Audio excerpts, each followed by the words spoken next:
Ladies and gentlemen of the print and electronic media, we are honored for your promptness to this press conference, and we are seizing this opportunity to salute all Ghanaians for their resoluteness and determination in bracing all odds in this global COVID-19 pandemic that put food on the table and attacked the daunting task to achieve meaningful lives. Ladies and gentlemen here gathered, who are we? What is our locus when it comes to the transpiration in Ghana's political space? The Fixing the Country movement is an amalgamated umbrella body of all right-thinking Ghanaian first activists, patriots of political divide, and other progressive forces. We are proud to state without any scintilla of doubt that the struggle, toil, sacrifice, sweat of our members are partly responsible for President Akufo-Addo's landmark victory 2016-2020 elections. And we deem it prudent to highlight his success story to the people of Ghana. The patriotic spirit to lift our dear country from poverty and deprivation has resulted in a conscious effort to pass down the lofty idea of governance, social justice, transparency to the younger people of today. We are proud to say that Fixing the Country movement has hundreds of thousands of patriots dotted in every constituency, region, the entire country, and across the globe. It is straight at this point to go on a considered Herculean task of canvassing an argument in favor of why any attack on President Akufo-Addo should attract our attention and worry. Ladies and gentlemen of the media, we have summoned you here today as stakeholders in Ghana's democracy to address few issues of concern and how President Akufo-Addo is fixing the country.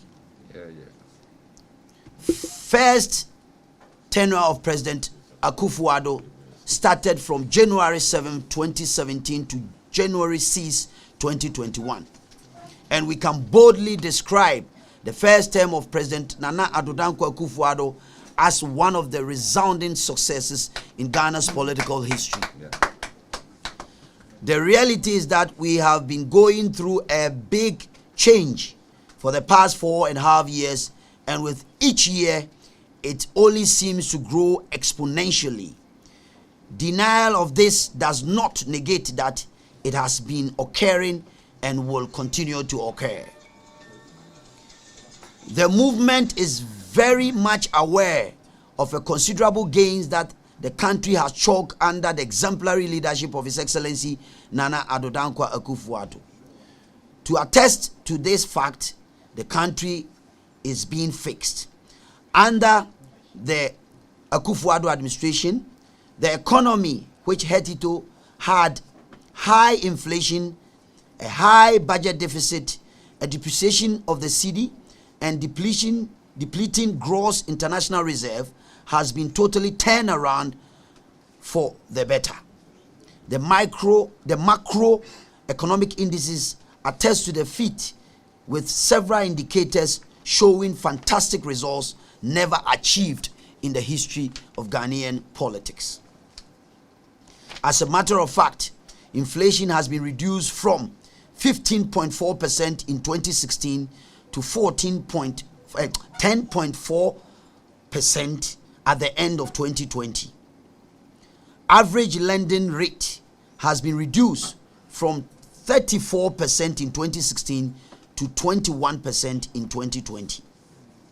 Ladies and gentlemen, the average exchange rate depreciation over the last 4 years, that is 7.3%, the lowest for any first-term government since 1992. The year 2020 recorded the lowest rate of depreciation in the last 28 years of our country's history.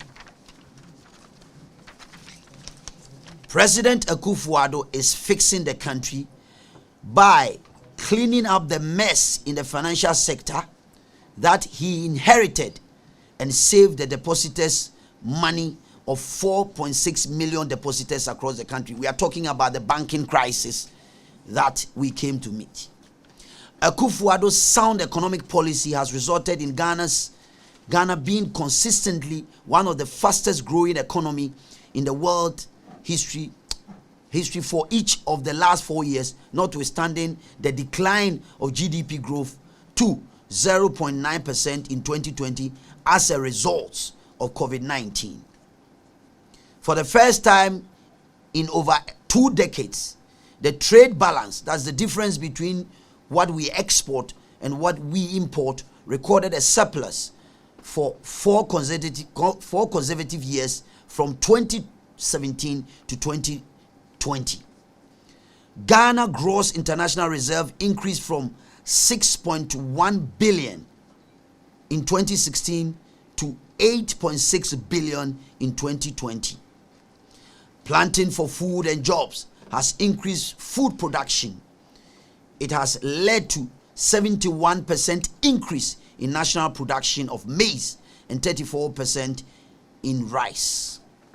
The Global Food Security Index, which measured affordability, availability, and quality of food across 113 countries across the world, placed Ghana 59th position in 2019, up from 78th position in 2016. Akufo-Addo's resilience in fixing the country had led to the introduction of almighty free SHS. As stated in Article 25(1)(b) of the Ghana's Constitution, and I quote, "Secondary education in its different forms, including technical and vocational education, shall be made generally available and accessible to all by every appropriate means, and in particular by the progressive introduction of free education," unquote. Goal 4 of the United Nations Sustainable Development Goal stated, and I quote, "By 2030, ensure that all girls and boys completed free, equitable, quality primary and secondary education, leading to relevant and effective learning outcome," unquote. It has therefore been a priority of His Excellency Nana Addo Dankwa Akufo-Addo government to ensure that education is made free from basic to secondary to afford more children in Ghana the opportunity to access quality education. In September 2017, the ministry achieved a major milestone with the implementation of free SHS program in Ghana. That year, there was an increase in enrollment, breaking the record from previous years. In 2017-2018 academic year, a new record was set, the highest enrollment ever seen in the country's history. Over 470,000 students enrolled in senior high school. President Akufo-Addo also implemented one district, one factory initiative. In 4 years, 104 companies are in operation under 1D, 1F. I repeat, 104 companies are in operation under one district, one factory. He also established the Nation Builders Corps, that's the NAPCO, which employed 100,000 graduates who are going to be employed, fully employed, and then the new ones are going to be employed as we go along. Akufo-Addo administration has recruited nurses, doctors, and other healthcare workers, teachers, police officers, and many others in the public sector after many years of freeze under the previous government IMF program. At least 550 public sector workers were recruited under His Excellency Nana Addo Dankwa Akufo-Addo. Ladies and gentlemen of the press, we can also attest to the fact that President Nana Addo Akufo-Addo believes in Ghana and the great potentials of the youth, Ghanaian youth, and has resulted in about 70% of his policies and programs being youth-driven. The free SHS policy, the one district, one factory digitization policy, free technical vocational education, planting for food and jobs, restoration of allowances for teacher training and nursing training, reviving scholarship secretariat, the NAPCO initiative, the youth in afforestation, the NEIP, the Amplify project, and the Ghana Enterprise agencies are all youth-driven. Ladies and gentlemen, President Akufo-Addo's administration is the only government since independence that has been able to champion youth-driven policy and programs in the area of employment, empowerment, mentorship, training, and development.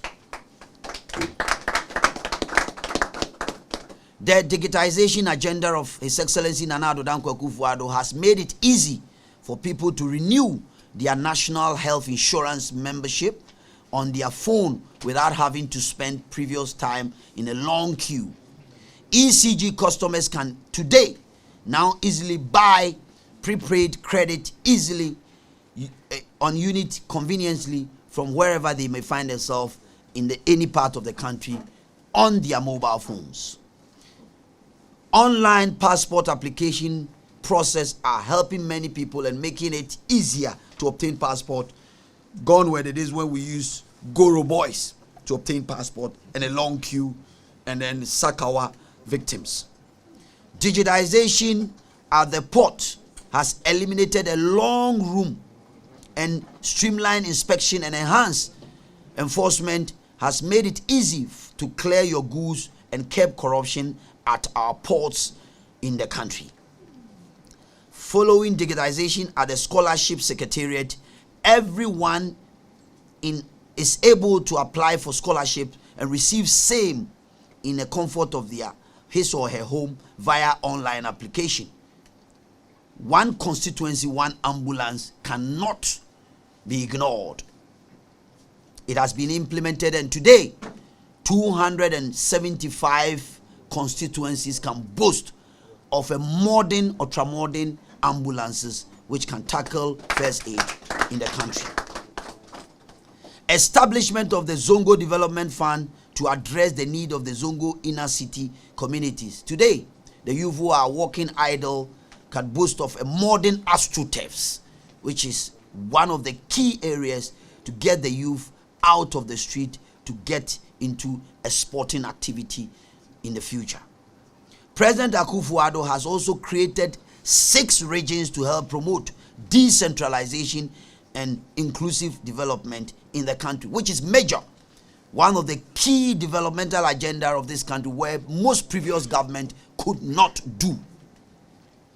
Akufo-Addo's administration has done the largest investment in infrastructure, and anybody can dare us, the largest investment in infrastructure in the country in terms of roads, railway, schools for any first-term government in the Fourth Republic.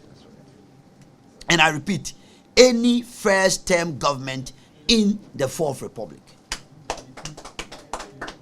World-class leadership demonstrated by His Excellency Nana Addo Akufo-Addo in managing COVID-19 is there for everybody to see, notwithstanding the impact of COVID-19, inflation rate, interest rate, and exchange rate depreciation are much lower today than they were in 2016, despite the pandemic COVID-19. Long-running chieftaincy dispute in Dagon, I'm sure you are all aware, has been solved against all odds under Nana Addo Akufo-Addo, which means the country is being fixed and we are fixing it. Ladies and gentlemen of the press, the call to fix the country is a legitimate one. It's a good call and nobody is against that. And we must appreciate the fact that President Akufo-Addo is on course in fixing the myriad of problems bedeviling this nation Ghana. As a country, we must not lose sight of the transformation agenda being rolled out by His Excellency the President and the NPP government. Indeed, in the year 2020, Ghana came second in attracting foreign direct investment in Africa. I repeat, Ghana in 2020 came second in attracting foreign direct investment in Africa. As a nation, we bagged $2.6 billion worth of investment out of 2.6 billion, 2.7 billion worth of investment out of 2.6 billion was from foreign direct investment. The FDIs were realized from 270 registered projects in Ghana, and it is envisaged that 27,000 direct jobs were created according to the statistics of Ghana Investment Promotion Center. Ladies and gentlemen, President Nana Addo Akufo-Addo is supporting workers by throwing a lifeline to them. I repeat, he is supporting workers, and I mean Ghanaian workers, by throwing a lifeline to them. The country's wage bill has more than doubled under the last 5 years or the last 3 years, which is why Fixing the Country movement is by this statement calling on all right-thinking Ghanaians to stand by our maiden march in support of President Akufo-Addo's resilience in fixing the country. Ladies and gentlemen of the media, as a movement, we are going to embark on a nation-wide sustained campaign across all 16 regions in the country to propagate the good work of Nana Addo Akufo-Addo and the MPP government in fixing the country. At our next engagement, we would be seeking to shed more light on projects in various parts of the country, marketplaces and other places as mentioned. And in conclusion, ladies and gentlemen of the media, it was the Indian author Rohini Nalikani who remarked that we cannot be mere consumers of good governance. We must be participants. We must be co-creators, and let us join hands and be participants in propagating the success story of Akufo-Addo's regime in fixing Ghana. Long live Ghana, long live the people of Ghana, and God bless our homeland Ghana and make us great and strong again.